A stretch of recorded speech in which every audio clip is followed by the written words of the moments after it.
Hello everybody and welcome back to the channel. Today we are going to be looking at what apps I like to use for when I edit my photos when I'm on the go. So let's get started.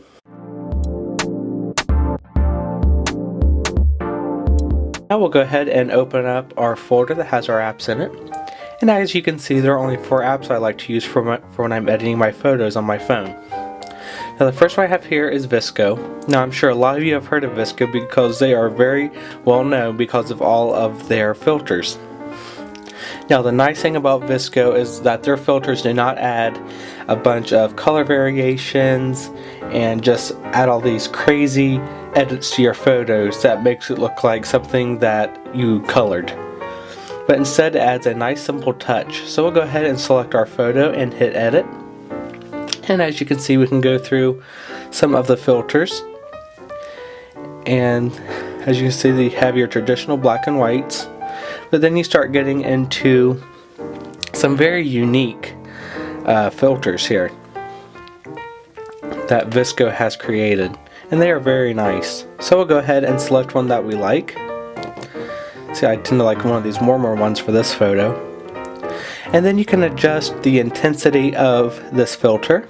And I think that looks pretty good. And so that is a very nice way just to add a little bit of enhancement to your photo without doing anything too crazy. Now the next app we have here is Lens Distortions.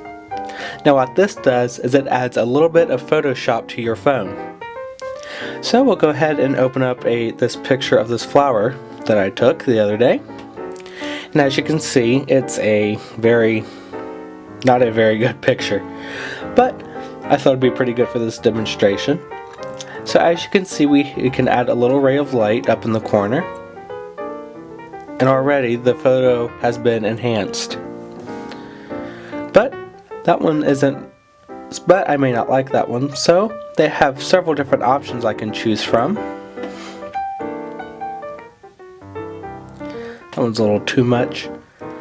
So I tend to think this one looks pretty nice on this photo. And you can make it a little bit smaller if you like. And then you can really go down and edit that particular effect that you added. You know, such as saturation, contrast, brightness, softness. You know, you can edit all that. Or you can add, let's say you can add a little bit of rain, which of course doesn't look right since you can see the blue sky, so it obviously isn't raining. But that is Lens Distortions. Now the next app we have here is Snapseed. This is probably the most popular photo editing app on the App Store.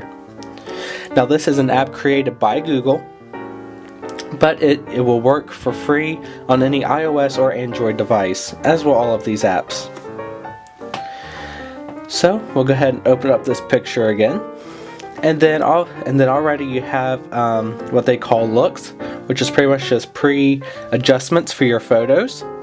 So we can hit like pop, and as you can see, it really adds a pop to all the color. But if you just want to go through and add everything manually, you can. So we'll go ahead and hit Tools, and as you can see, they give you several editing options. So we can go in here, and as you can see, you can adjust brightness, contrast, saturation, ambiance, pretty much anything you want to edit. This is basically Google's version of Lightroom. You know, there's just so many edits you can do inside of Snapseed. So that is another very popular app that I love to use. And if you would like to see an more in-depth review of this app, just let me know down in the descriptions and I will make a video. Now our last app we have is Photoshop Express. Now I do not have a Photoshop and Lightroom subscription, so I cannot get the Lightroom mobile app, but I do believe that this is a good second. Now basically there's basically only 2 reasons I actually use this app. 3. Number 1 is the crop factors they give you, because they don't give you like your typical 3/4 or whatever crop, but instead they name them Twitter header or Etsy cover, Pinterest. So basically, you can choose whatever you're using this for, which I tend to use it for a YouTube thumbnail.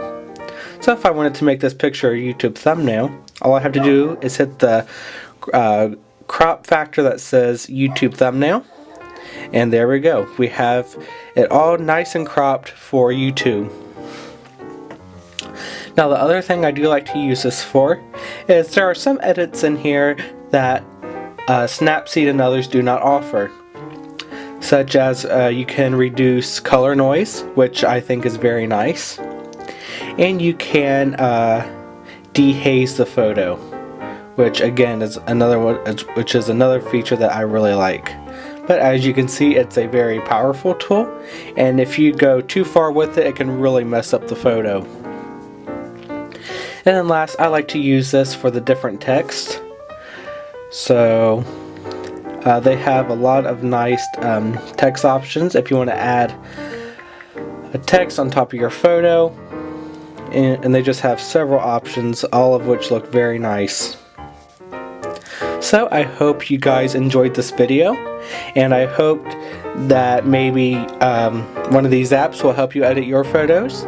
And so thanks for watching. Please like and subscribe, and we'll see you in the next video.